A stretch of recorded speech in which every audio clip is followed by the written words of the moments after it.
చేసుకుంటున్నాను.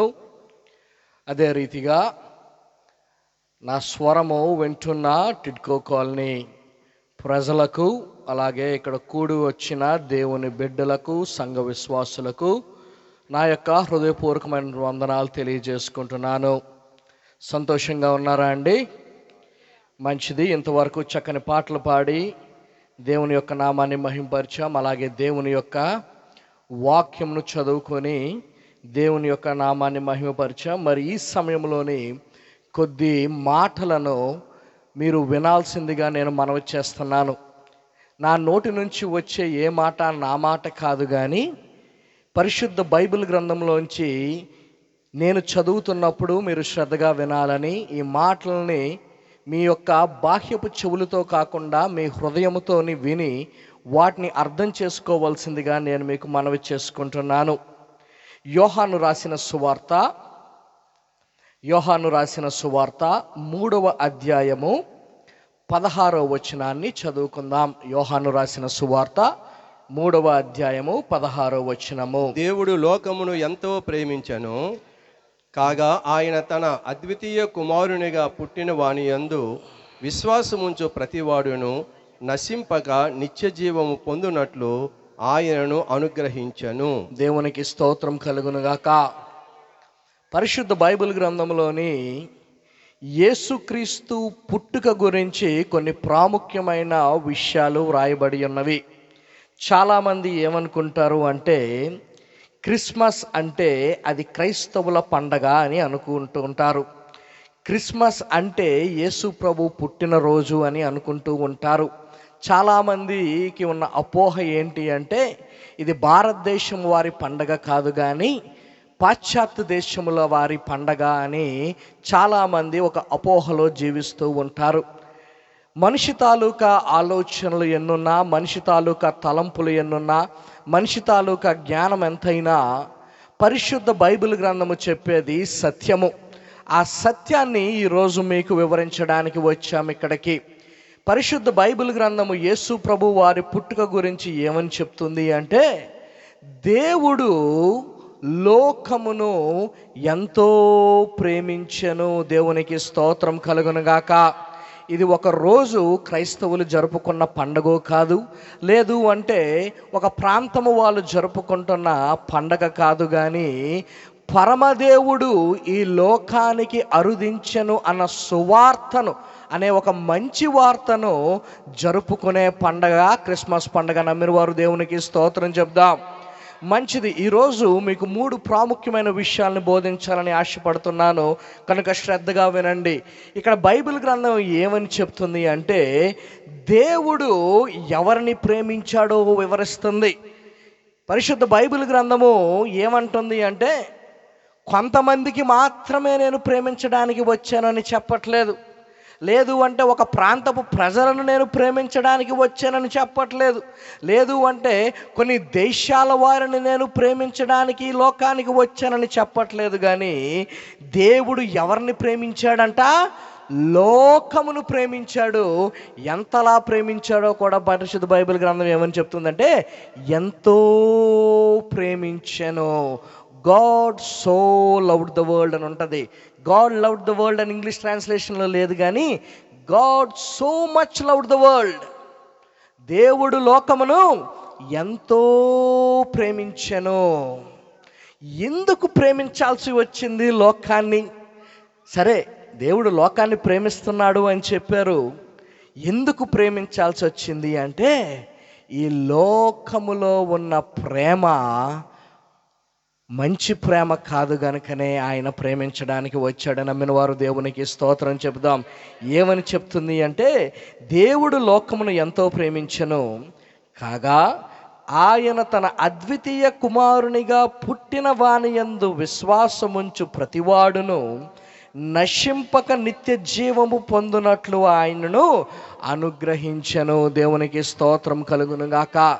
ఈ లోకంలో మీరు కానీ ప్రాముఖ్యముగా చూసినట్లయితే మనుషుల్లోని ప్రేమ కరువైపోయింది. వాస్తవమా కాదా చెప్పండి? వాస్తవమే. మీరు ఒప్పుకున్నా ఒప్పుకోకపోయినా మీరు ప్రతిరోజు పొద్దున్న న్యూస్ పేపర్ చదివినా లేదు అంటే వార్తా ఛానల్లోని ప్రసారం అవుతున్న వార్తలను విన్నా మీకు ప్రపంచం నలుమూలల ఏదో ఒక భయంకరమైన విపత్తు జరిగిన సంఘటనలు తెలుస్తూనే ఉంటాయి. ఏంటి అంటే మనిషి ప్రేమిస్తున్నట్టు నటిస్తాడు తప్ప నిస్వార్థముగా ప్రేమించలేకపోతున్నాడు. ఎందుకు ఆ విషయాల్ని చెప్తున్నాను అంటే మనిషి తాలూకా ప్రేమకి షరతులు ఉన్నాయి, మనిషి తాలూకా ప్రేమకి కండిషన్స్ ఉన్నాయి. అంటే ఏంటి అంటే నీవు ప్రేమించినంత కాలము నేను ప్రేమిస్తాను, లేదు అంటే నీ దగ్గర నుంచి నా అవసరతలు తీరినంత వరకు నేను నిన్ను ప్రేమిస్తాను, లేదు అంటే నీవు నాకు అందంగా కనిపించినంత వరకు నేను నిన్ను ప్రేమిస్తాను. ఒకవేళ కానీ నేను ప్రేమిస్తున్నాను, నువ్వు కనుక నన్ను ప్రేమించకపోతే చూడు నిన్ను ఏం చేస్తానో అనే సంఘటనలు మనం ప్రతిరోజు వింటూనే ఉంటున్నాం. నమ్మిన వారు దేవునికి స్తోత్రం చెబుదాం. పిల్లలు తల్లిదండ్రులను ప్రేమిస్తారు ఎంతవరకు అంటే వాళ్ళని ప్రయోజకులు చేసినంత వరకు. చిన్నప్పటి నుంచి లాలించి పాలించి ముద్దు చేసి గారాబం చేసి వారు కోరుకున్నవన్నీ ఇచ్చినంత వరకు ప్రేమిస్తారు.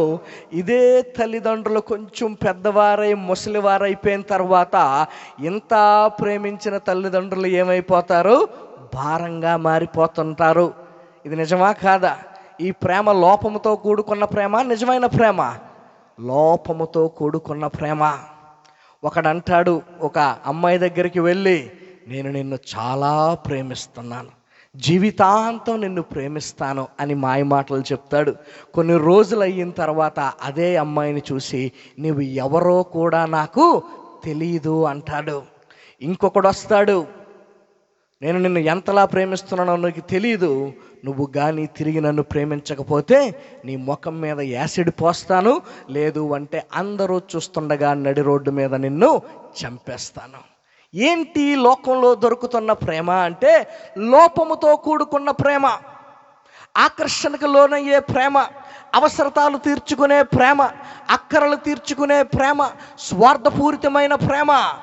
ఇలాంటి లోకములోని ఇలాంటి ప్రేమను చూసిన దేవుడు పరమనందుండి ఆలోచించాడు, ఈ లోకమును నేను ఎంతో ఉన్నతముగా సృజించాను, ఈ లోకములో అనేకమైన జీవరాశులు ఉన్నాయి కానీ మనిషిని నేను ప్రత్యేకముగా నిర్మించాను. ఈ మనిషి మంచి మనిషిగా బ్రతకకుండా ఇలాంటి లోపముతో కూడుకున్న ప్రేమతో బ్రతుకుతున్నాడు గనుక మనిషి జీవితము నానాటికి పతనమవుతుందని ఎరిగిన దేవుడు ఒకటి ఆలోచించాడు. ఏంటి అంటే ఇదిగో వీరికి నిజమైన ప్రేమ ఏంటో నేను తెలియజేయాలని ఆశపడ్డాడు. స్వార్థము లేని ప్రేమ, షరతులు లేని ప్రేమ, నిన్నుగా ప్రేమించే ప్రేమ, నీ దగ్గర నుంచి ఏమీ ఆశించకుండా ప్రేమించే ప్రేమను నేను లోకానికి పరిచయం చేయాలని ఆశపడిన దేవుడు క్రిస్మస్ అనే ఒక సీజన్ అంటారు దీన్ని, ఒక రోజుకి సంబంధించింది కాదు కానీ ఇది ఒక కాలానికి సంబంధించింది. యేసు ప్రభు వారు ఈ భూమి మీద జన్మించక ముందు 700 సంవత్సరాల క్రితము అనేకమైన ప్రవక్తలు ఏం చేశారు అంటే ఇదిగో లోకాన్ని ప్రేమించే ఒక ప్రేమికుడు ఈ యొక్క లోకంలో జన్మించబోతున్నాడు అని ప్రవచనాలు చెప్పారు. లోకాన్ని రక్షించేవాడు ఈ భూమి మీద పుట్టబోతున్నాడు అని అనేకమైన ప్రవచనాలని చెప్పాడు. అలా చెప్పిన తరువాత 2024 సంవత్సరాల క్రితము ఈ లోకములోనికి ఒక ప్రేమ స్వరూపి అవతరించిన దినమే క్రిస్మస్. నమ్మిన వారు దేవునికి స్తోత్రం చెబుదాం. చాలామంది క్రిస్మస్ అంటే కేక్ అనుకుంటారు, క్రిస్మస్ అంటే క్రిస్మస్ చెట్టు అనుకుంటారు, క్రిస్మస్ తాత అనుకుంటారు. నిజమైన క్రిస్మస్ ఏంటి అంటే దేవుని ప్రేమను హృదయంలో నింపుకోవడమే నిజమైన క్రిస్మస్. అందుకనే దేవుడు ఏమంటున్నాడు అంటే నేను ఈ లోకమును ఎంతో ప్రేమించాను, ఈ లోకస్తులకి ప్రేమించడం ఎలా ప్రేమించాలో నేర్పించడానికి వచ్చాను. ఎలా ప్రేమిస్తాను అంటే దేవుడు చెప్తున్న మాట, ఏ రీతిగా దేవుడు లోకాన్ని ప్రేమించాడో ఒకసారి చదువుదాం. రోమీయులకు రాసిన పత్రిక, అపోస్తలుడైన పౌలు రోమీయులకు రాసిన పత్రిక 5వ అధ్యాయము 8వ వచనాన్ని ఒకసారి చదువుకుందాం. అపోస్తలుడైన పౌలు రోమీయులకు రాసిన పత్రిక 5వ అధ్యాయము 8వ వచనము. అయితే అయితే దేవుడు మన ఎడల తన ప్రేమను వెల్లడిపరచుచున్నాడు. తన ప్రేమను వెల్లడిపరచుచున్నాడు. ఎట్లనగా మనమింకను పాపులమై ఉండగానే క్రీస్తు మన కొరకు చనిపోయెను. దేవునికి స్తోత్రం కలుగును గాక. మొదటి వచనములోని దేవుడు ఎవరిని ప్రేమిస్తున్నాడో బైబిల్ చెప్తుంది. ఎవరిని ప్రేమిస్తుందంట? దేవుడు ఎవరిని ప్రేమిస్తున్నాడండి? లోకమంతటిని ప్రేమిస్తున్నాడు. నువ్వు ఎక్కడ పుట్టావో ఆయనకి అవసరం లేదు. నువ్వు ఏ కులంలో పుట్టావో ఆయనకి అవసరం లేదు. నీ ఆర్థిక స్థితిగతులు ఆయనకి అవసరం లేదు. నువ్వు ఏ ప్రాంతంలో పుట్టావో అవసరం లేదు. నువ్వు ఏ గృహములో పుట్టావో కూడా ఆయనకి అవసరం లేదు. ఆయన ఎవరిని ప్రేమిస్తున్నాడు అంటే ఈ లోకములోని మానవులు అయిన ప్రతి ఒక్కరిని ఆయన ప్రేమించే దేవుడు. ఎలా ప్రేమిస్తున్నాడు అంటే బైబిల్ చెప్తుంది, అయితే దేవుడు మన ఎడల తన ప్రేమను వెల్లడిపరుస్తున్నాడు. చాలామంది ఏమనుకుంటారు అంటే లవ్ ఈజ్ అన్ ఎమోషన్ అనుకుంటారు. అంటే ప్రేమ అనేది ఒక భావోద్రేకము అంటారు. సైకియాట్రిస్టుల దగ్గరికి వెళ్ళినా, లేదు అంటే కొంతమంది ఉన్నతమైన డాక్టర్ల దగ్గరికి వెళ్ళినా వాళ్ళు ఏమంటారు అంటే మనిషి హృదయంలోని ప్రేమ పుట్టడానికి మనిషి శరీరంలో ఉన్న కొన్ని హార్మోన్ల ప్రభావం వలన మనిషికి ఈ ప్రేమ అనేది పుడతాది అని చెప్తారు. నిజానికి అలా పుట్టేది ప్రేమ కాదు, కానీ కామాతురత. అంటే ఏంటి అంటే మనిషి ప్రేమ అనుకున్నది ఏంటి అంటే కేవలము శరీరములో కొన్ని హార్మోన్ల ద్వారా ప్రవహించే ఆ యొక్క భావోద్రేకము వలన వచ్చే ఒక ఆశ, లేదు అంటే కామాతృతని మనిషి ఏమనుకుంటాడు? ప్రేమ అనుకుంటాడు. అందుకనే ఎవరన్నా వ్యక్తి ఫలానా ఒక అమ్మాయి కానీ ఒక అబ్బాయి కానీ వారి దగ్గరికి వెళ్ళి ఐ లవ్ యూ అంటే అర్థం ఏంటి అంటే నేను నిన్ను కోరుకుంటున్నాను అనే అర్థం తప్ప నేను నిన్ను ప్రేమిస్తున్నాననే అర్థం మాత్రం ఎంత మాత్రమో కాదు. అందుకనే ఈ లోకంలోని ప్రేమ ఎలాగైపోయింది అంటే కొన్నాళ్ళకు పరిమితమైన ప్రేమ. అవసరం తీరిపోయిన తరువాత, ఆశలు తీరిపోయిన తరువాత ప్రేమ అనే మాటకి అర్థము లేకుండా పోతుంది. ముందంతా ఏమంటారు అంటే నువ్వంటే నాకు చాలా ఇష్టం అంటారు. తర్వాత నీ ముఖం చూస్తేనే నాకు అసహ్యం అంటారు. నిన్న కాక మొన్న బెంగళూరులోని ఒక సాఫ్ట్వేర్ ఉద్యోగి 3 పేజీల సూసైడ్ నోట్ అంటే ఆత్మహత్య లేఖ రాసి చనిపోయాడు. తన గృహంలో ఉరి వేసుకుని. ఎన్ని పేజీలు రాశాడంట? 3 పేజీలు రాశాడు. ఏమని రాశాడు అంటే పెళ్ళి కాకముందు నా భార్య ఎలా ఉండేది, పెళ్ళయిన తర్వాత ఆమె నన్ను ఎలాంటి మానసిక క్షోభకు గురి చేసింది అన్న విషయాలు 3 పేజీలు రాసి తన యొక్క జీవితాన్ని ముగించేసుకున్నాడు. ఎందుకో తెలుసా? తను ఏదైతే ప్రేమ అనుకున్నాడో, తను ఏదైతే నా భార్య నుంచి నాకు దొరికింది నిజమైన ప్రేమ అనుకున్నాడో, కొన్ని రోజులు పోయిన తర్వాత అది ప్రేమ కాదని గ్రహించాడు. తన జీవితాన్ని ముగించేసుకున్నాడు. కానీ ఈ దేవుడు ఎలాంటి దేవుడు అంటే ప్రేమను వెల్లడిపరిచే దేవుడు. మాటలతో ప్రేమను వెల్లడిపరిచేవాడు కాదు. కానీ అక్కడ బైబిల్ ఏమని చెప్తుంది అంటే అయితే దేవుడు మన ఎడల తన ప్రేమను వెల్లడిపరుస్తున్నాడు. ఎట్లనగా మనమింకను పాపులమై ఉండగానే క్రీస్తు మన కొరకు చనిపోయెను. దేవునికి స్తోత్రం కలుగును గాక. ఈ మధ్య కాలంలోనే కొన్ని సినిమాలు చాలా ఫేమస్ అయ్యాయి. ఈ మధ్య కాలంలోని ఒక పోలీస్ ఆఫీసర్ ఇంటర్వ్యూ చేస్తూ ఉన్నాడు. ఇక్కడనే పలాస అనే ఒక ఊరిలోని ఒక 20 సంవత్సరాల క్రితం ఆయన పనిచేస్తున్న సందర్భంలోని ఒక కేసు గురించి ఆయన మాట్లాడుతున్నాడు. ఏంటి ఆ మాట అంటే ఒక 8 సంవత్సరాల బాబు ఉన్నాడంట. ఆ బాబును తన తండ్రి బజారుకి వెళ్తున్నారు. వీరంటే గిట్టని వారు, వీరితో శత్రుత్వం ఉన్నవారు వారిని రోడ్డు మీద అడ్డగించి ఈ బాబు చూస్తుండగానే తన తండ్రిని చంపేశాడంట. చంపేసిన తర్వాత 8 సంవత్సరాల వయస్సులోని ఆ బాబుకి ఏమీ తెలియదు కనుక ఆ రోజు తన తండ్రి శవం మీద ప్రమాణం చేశాడు. నాన్న, నిన్ను చంపిన వాడిని ఏదో ఒక రోజు నేను చంపి నా ప్రేమ ఏంటో నీకు చూపిస్తాను అని ప్రమాణం చేశాడు తండ్రి శవం దగ్గర. 8 సంవత్సరాలు ఉన్న బాలుడు 30 సంవత్సరాలు ఎదిగాడు. కానీ లోపల ఏముంది? పగ ఉంది. ఈ పగ దేని ద్వారా పుట్టింది? తండ్రి మీద ఉన్న ప్రేమ ద్వారా మనిషి హృదయంలో ఏం పుట్టింది? పగ పుట్టింది, కోపం పుట్టింది. వెళ్ళాడు మళ్ళా ఊర్లోకి, అంతా మర్చిపోదాం, ఏదో నువ్వు తెలియక చేసేసావులే అని మాయ మాటలు చెప్పాడు. సంవత్సరం పాటు ప్రేమగా నటించాడు. ఈ సంవత్సరం పాటు వాళ్ళు ఏమనుకున్నారంటే, వీడితో నాకు ఇంకా ఏ హాని లేదులే, వీడు నన్ను ఏమీ చేయలే అనుకున్నాడు. ఒకానొక సమయం వచ్చింది, ఒంటరిగా ఉన్న సమయంలోని ఎలా చంపాడు అంటే, శరీరములోని ఒక్కొక్క భాగము తీసి ఒక్కొక్క ప్రదేశంలో పడేశాడు. ప్రేమ ఏం పుట్టించింది? పగ పుట్టించింది. అంటే మనిషి ప్రేమలో ఏముంది? లోపం ఉంది. మనిషి ప్రేమలో పగ ఉంది. కానీ దేవుని ప్రేమలో ఏముంది అంటే, నిన్ను చంపే ప్రేమ కాదు, కానీ నీ కొరకు చనిపోయే ప్రేమ. ఆయన తన ప్రేమను ఎలా వెల్లడిపరిచాడు అంటే, బైబిల్ చెప్తుంది, మనమింకను పాపులమై ఉండగా, మనం ఇంకనూ పాపాలు చేస్తూ, మనం ఇంకనూ హృదయములోని ద్వేషము పుట్టించుకుంటూ, మనం ఇంకనూ మన బ్రతుకుల్లో పగ, ప్రతీకారము, కక్ష, కార్పణ్యాలతోని జీవిస్తున్న సమయంలోని నువ్వు అలా జీవించకూడదు, నీకు ఒక ఉన్నతమైన జీవితమును నేను దయచేయడానికి వచ్చానని నా కొరకు చనిపోయిన ప్రేమ దేవుని ప్రేమ. నమ్మిన వారు దేవునికి స్తోత్రం చెబుదాం. మీరు చూడండి, చాలామంది క్రైస్తవులు ఈ యొక్క ప్రపంచంలోని అనేకమైన సేవా కార్యక్రమాలు చేశారు అంటే, హాస్పిటళ్ళు పెట్టారు అంటే, విద్యా సంస్థలను నెలకొల్పి అనేక మందికి విద్యను నేర్పించారు అంటే, అనేక మంది లెపర్సీ రోగులను వారి యొక్క రోగములను నయము చేసే వైద్యులుగా మారారు అంటే, దానికి ఉన్న ఏకైక కారణం ఏంటో తెలుసా? దేవుని ప్రేమ. నమ్మిన వారు దేవునికి స్తోత్రం చెబుదాం. మన పక్కనే ఉన్న ఒరిస్సా రాష్ట్రంలోని 20 సంవత్సరాల క్రితము ఒక ఆయన వచ్చాడు ఆస్ట్రేలియా నుంచి. ఆయన పేరేంటి అంటే గ్రహామ్ స్టెయిన్స్. ఆయన వచ్చి ఏం చేశాడు అంటే, దేవుడు నాకు ఒక ప్రదేశాన్ని చూపించాడు.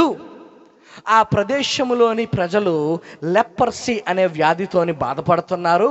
వారికి ట్రీట్మెంట్ చేసేవారు ఎవరు లేరు. నేను వెళ్ళి వారికి కొంత పరిచారం చేస్తాను అని ఆస్ట్రేలియా దేశం, అంటే ఒక ఉన్నతమైన జీవిత విధానమును, జీవిత శైలిని విడిచిపెట్టి ఎక్కడో మారుమూల ఒరిస్సా రాష్ట్రంలోని ఒక గ్రామంలో ఒక చిన్న హాస్పిటల్ పెట్టి ఏం చేయడం మొదలుపెట్టాడు? లెపర్సీ రోగులకు వైద్యము చేయడం మొదలుపెట్టాడు, వారికి సేవ చేయడం మొదలుపెట్టాడు. ఇది చూస్తున్న కొంతమంది ఏమనుకున్నారు అంటే, వీడు వైద్యం అనే ముసుగులోని అనేక మందిని క్రైస్తవ మతములోనికి మార్చేస్తున్నాడు, మత మార్పిడి చేస్తున్నాడు అనుకుని ఒకరోజు రాత్రి తను తన 2 కుమారులు బయట వ్యాన్లో పడుకుంటున్న సమయంలోని ఆ వ్యాన్ మీద పెట్రోల్ పోసి తగలబెట్టేశారు. తను తన 2 కుమారులు, 8 సంవత్సరాల అబ్బాయి, 12 సంవత్సరాల అబ్బాయి సజీవ దహనం అయిపోయారు. అంటే ఏమైపోయారు అంటే, బతికుండగానే వారిని కాల్చి చంపేశారు కొంతమంది. పోలీసులు పట్టుకున్నారు. భార్య కూతురు బయట ఏడుస్తూ ఉన్నారు. కొన్ని రోజులు అయిపోయిన తర్వాత కోర్టు వారు భార్యని, తన కూతురిని పిలిచారు. ఎవరైతే మిగిలిపోయారో, వీరు వ్యాన్లో పడుకోలేదు కానీ వీరు ఇంట్లో పడుకున్నారు. అమ్మ, నీ భర్తని, నీ 2 కుమారుల్ని చంపిన వారు ఇదిగో, వారికి ఏమి శిక్ష వేయమంటావు అంటే, ఆమె చెప్పిన మాట ఏంటి అంటే, వీరిని శిక్షించవద్దు కానీ వీరిని విడిచిపెట్టేసేయండి. వీరు తెలియక నా భర్తను, నా కొడుకుల్ని చంపారు, నేను మాత్రం వీరికి ఏ శిక్ష మీరు విధించొద్దు అని చెప్పింది. ఎక్కడి నుంచి వచ్చింది ఈ ప్రేమ? భర్తని, 2 కుమారుల్ని సజీవముగా కాల్చిన తరువాత కూడా నిలవబడి వీరిని నేను క్షమిస్తున్నాను, వీరిని మీరు శిక్షించొద్దు అన్న మాట హృదయంలోంచి రావడానికి గల కారణం ఏంటో తెలుసా? క్రీస్తు ప్రేమ. అలాంటి ప్రేమను పంచడానికి వచ్చాడు దేవుడు. కానీ చాలా శోచనీయమైన అంశం ఏంటి అంటే, ఈ కాలంలో క్రైస్తవులు దేవుని ప్రేమను ప్రకటిస్తూ ఉంటే కొడుతున్నారు. అమ్మా, దేవుణ్ణి నమ్ముకోండి, మంచి జీవితమును జీవించండి, పరిశుద్ధులుగా బ్రతకండి, కక్షలు కార్పణ్యాలు విడిచిపెట్టేసేయండి. ఆయన యొక్క మార్గములోని ఆయన చెప్పిన మాటలకు అనుగుణంగా మీ యొక్క జీవితాన్ని మార్చుకోండి అంటే ఈడు మతాన్ని మార్చడానికి వచ్చాడని కొడుతున్నారు. కొన్ని దగ్గరలా చంపేసే సంఘటనలు కూడా ఎదురవుతున్నాయి. కానీ ఇదే దేవుడు ఏం చెప్పాడు అంటే, మొట్టమొదటిగా లోకాన్ని ప్రేమించిన దేవుడు ఎందుకొరకు ప్రేమించాడు అంటే, ఎలా ప్రేమించాడు అంటే, తను మరణమైపోయినంత వరకు ఈ మానవాళిని ప్రేమించాడు. తన మరణము ద్వారా ఈ మానవాళికి ఒక సందేశాన్ని ఇస్తున్నాడు. ఏమని సందేశాన్ని ఇస్తున్నాడు అంటే, మత్తయి సువార్త 5వ అధ్యాయము 44వ వచనాన్ని చదువుకుందాం. ఎవరైతే క్రీస్తును నమ్ముకుంటారో, ఎవరైతే క్రీస్తు తాలూకా ప్రేమను తమ హృదయంలో ఉంచుకుంటారో వారు ఏ రీతిగా జీవించాలో దేవుడు చెప్తూ ఉన్నాడు. మత్తయి సువార్త 5వ అధ్యాయము 44వ వచనాన్ని చదువుకుందాం. నేను మీతో చెప్పున్నదేమనగా, మీరు పరలోకమందున్న మీ తండ్రికి కుమారులై ఉండునట్లు, మీరు పరలోకమందున్న మీ తండ్రికి కుమారులై ఉండునట్లు మీ శత్రువులను ప్రేమించుడి. ఎవరిని ప్రేమించమంటున్నాడండి? మీ శత్రువులను మీ ప్రేమించుడి. శత్రువులను ప్రేమించుడి. మిమ్మును హింసించు వారి కొరకు, మిమ్మల్ని హింసించు వారి కొరకు ప్రార్థన చేయుడి. ప్రార్థన చేయండి. దేవునికి స్తోత్రం కలుగును గాక. ఈ ప్రేమామయుడైన దేవుడు చెప్పిన విషయం ఏంటి అంటే, మీరు మతాల్ని మార్చేయండి అని చెప్పలేదు. మీరు క్రైస్తవ్యంలోనికి అనేక మందిని తెచ్చేసేయండి అని ఎక్కడా చెప్పలేదు. కానీ ఒక మాట చెప్తున్నాడు. ఏ మాట చెప్తున్నాడు అంటే, మీ శత్రువుల సహితము వారిని మీరు ప్రేమించండి. శత్రువులు అంటే ఎవరు? మనకి హాని చేసేవారు, మనకి కష్టాన్ని కలిగించేవారు, మనల్ని హింసించేవారు, మనల్ని దూషించేవారు, మనకి దుఃఖము పుట్టించేవారు మన యొక్క శత్రువులు. కానీ దేవుడు ఏమంటున్నాడంటే, మీ శత్రువుల మీద మీరు పగ తీర్చుకోండి. మీ శత్రువుల్ని చంపడమే ధర్మం అని చెప్పట్లేదు. కానీ మీ శత్రువుల్ని కూడా మీరు ఏం చేయాలి? ప్రేమించాలి. మీకు నచ్చినా నచ్చకపోయినా, మీకు ఇష్టం ఉన్నా ఇష్టం లేకపోయినా ఎందుకు ప్రేమించాలి దేవా అంటే, దేవుడు ఏమంటున్నాడు అంటే, నేను మీ కొరకు చనిపోయాను, ఇప్పుడు మీరు నా పిల్లలయ్యారు కనుక తండ్రి ఏ రీతిగా అందరినీ ప్రేమించాడో పిల్లలు కూడా అదే రీతిగా అందరినీ ప్రేమించాలని చెప్పిన నిజమైన దేవుడు యేసు ప్రభువారు. ఇంకెవరన్నా చెప్పారా అండి? మీ శత్రువులను ప్రేమించండి, మిమ్మల్ని హింసించే వారి కొరకు ప్రార్థన చేయండి అనే వాళ్ళు ఎవరన్నా ఉన్నారా? కొంతమంది ప్రార్థన చేస్తారు. ఎలాంటి ప్రార్థన అంటే, దేవా నాకు ఎంత నష్టం కలిగిచ్చాడు, ఆడు నాశనం అయిపోవాలి, ఆడ కుటుంబం నాశనం అయిపోవాలి, వాళ్ళ పిల్లలు దిక్కులేని సావు సావాలి. చెప్పరా? ఇలాంటి శాపనార్థాలు పెడతారా? పెట్టరా? ఖచ్చితంగా పెడతారు. కానీ ఈ దేవుడు ఏమంటున్నాడు అంటే, మిమ్మల్ని ఎవరైతే హింసిస్తున్నారో, మీకు ఎవరైతే దుఃఖాన్ని దయచేస్తున్నారో వారి కొరకు మీరు ఏం చేయండి? ప్రార్థన చేయండి. ఏ ప్రార్థన చేయాలి అంటే, దేవా ఏ ప్రేమనైతే నాకు పంచావో వారి హృదయంలో కూడా ఇదే ప్రేమను నువ్వు పంచు. ఏ ద్వేషంతో అయితే ఈ యొక్క మానవ సమాజం అతలాకుతలం అయిపోతుందో, దేవా వారి హృదయములో నీ ప్రేమను పెట్టు. ఎందుకు అంటే, ఏ మనిషి హృదయంలో ప్రేమ ఉంటుందో ఆ మనిషి తాలూకా జీవితం ప్రశాంతంగా ఉంటుంది. ఎందుకు? ఎవరితోని గొడవ పడ్డు, ఎవరితో తగులుండవు, ఎవరేమన్నా ఒక చిరునవ్వు నవ్వుతాడు తప్ప కక్షలు కార్పణ్యాలకి వెళ్ళడు. అదే క్రైస్తవ జీవితం. అలాంటి జీవితాన్ని దయచేయడానికే ప్రేమాస్వరూపి అయిన దేవుడు పరమను వీడి ఈ లోకములోని పుట్టాడు. నమ్మిన వారు దేవునికి స్తోత్రం చెప్పుదాం. క్రిస్మస్ అంటే ఒక రోజుకి సంబంధించిందో, ఒక క్రైస్తవులకు సంబంధించిందో కాదు. కానీ the real meaning of Christmas is the expression of God loves towards humanity. మానవాళిపైన దేవుని యొక్క ప్రేమను వెల్లడపరిచే ఒక గొప్ప కార్యము. ఎప్పుడైతే నీ హృదయంలో క్రీస్తు ప్రేమ ఉంటుందో ప్రతిరోజు నువ్వు క్రిస్మస్ లాగే జరుపుకుంటావు. ఎప్పుడైతే ఆ క్రీస్తుని నీ జీవితంలోనికి అంగీకరిస్తావో నీ హృదయం ప్రశాంతంగా మారిపోతుంది. ఎందుకు అంటే, నీ ఆలోచన విధానాన్ని మార్చేసే దేవుడు, నీ చూపును మార్చేసే దేవుడు, నీ జీవన శైలిని మార్చేసే దేవుడు పరమదేవుడు. అలాంటి ప్రేమ స్వరూపి ఈ లోకమునకు వచ్చిన సందర్భమే క్రిస్మస్. గనుక క్రిస్మస్ అంటే క్రైస్తవుల పండగను, క్రిస్మస్ అంటే ఒక ప్రాంతానికి సంబంధించిన పండగను మీరు అపోహ పడవద్దు. కానీ దేవుడు తన ప్రేమను ఈ లోకము మీద వెల్లడి చేయడానికి వచ్చిన ఆ యొక్క కాలమే క్రిస్మస్ కాలం. ఈరోజు నా మాటలు వింటున్న మీ అందరికీ నేను మనవి చేసుకుంటున్నాను, దయచేసి క్రైస్తవ్యం అంటే ఒక మతములా చూడొద్దు. క్రైస్తవ్యం అంటే ఏదో పాశ్చాత్య దేశపు వారి సంస్కృతి అని మీరు ఆలోచించవద్దు. కానీ క్రైస్తవ్యం అంటే హృదయము నిండా క్రీస్తుని కలిగి ఉండడం. ఎవరి హృదయములో అయితే క్రీస్తు ఉంటాడో ఆ హృదయము నిండా ప్రేమ ఉంటుంది. ఎవరి హృదయములో అయితే క్రీస్తు ఉంటాడో వారి జీవితంలో నెమ్మది ఉంటుంది. ఎవరి హృదయములో అయితే క్రీస్తు ఉంటాడో వారి జీవితాంతము శాంతి సమాధానములతోని వారు బ్రతికే స్థితిని దేవుడు ఇస్తానని వాగ్దానము చేశాడు. కనుక ఈ టిడ్కో కాలనీ ప్రజలకు నేను సహృదయముగా మనవి చేసుకునేది ఏంటి అంటే, దయచేసి ఈ క్రీస్తుని మీ హృదయంలోనికి అంగీకరించండి. మిమ్మల్ని మతం మారమని నేను చెప్పట్లేదు, కానీ క్రీస్తు ప్రేమను మీ హృదయంలో ఉంచుకోవాలని, క్రీస్తు లాగా జీవించాలని, క్రీస్తు ప్రేమించినట్లు ప్రతి ఒక్కరిని ఎటువంటి ద్వేషము లేకుండా నిన్ను వలే నీ పొరుగువాన్ని ప్రేమించు అనే ఒక గొప్ప సూత్రము చెప్పిన దేవుని వెంబడించాలని నా హృదయపూర్వకంగా కోరుకుంటూ ఈ మాటలు నేను ముగిస్తున్నాను. దేవుడు ఈ కొద్ది మాటలు దీవించునుగాక. ఆమేన్.